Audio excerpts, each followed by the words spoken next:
Hi, it's my first video. This is my wire stripper made from an X-Acto knife, piece of tubing on my vise.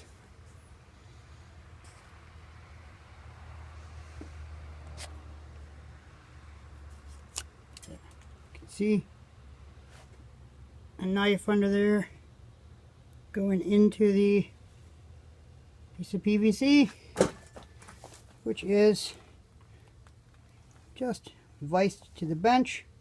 PVC won't move because the vise holds it.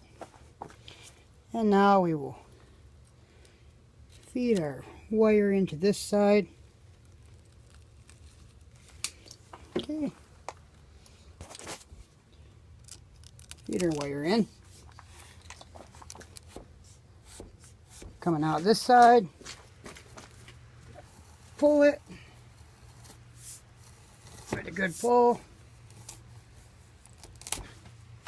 And it has cut.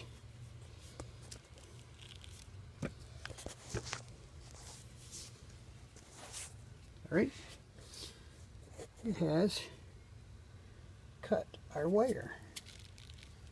Stripped the wire.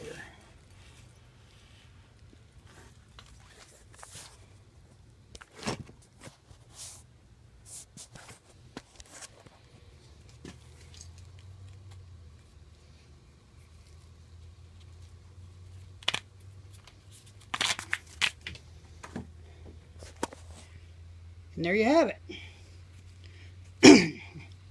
4-gauge wire stripped in the pile. That's all for now. Thank you.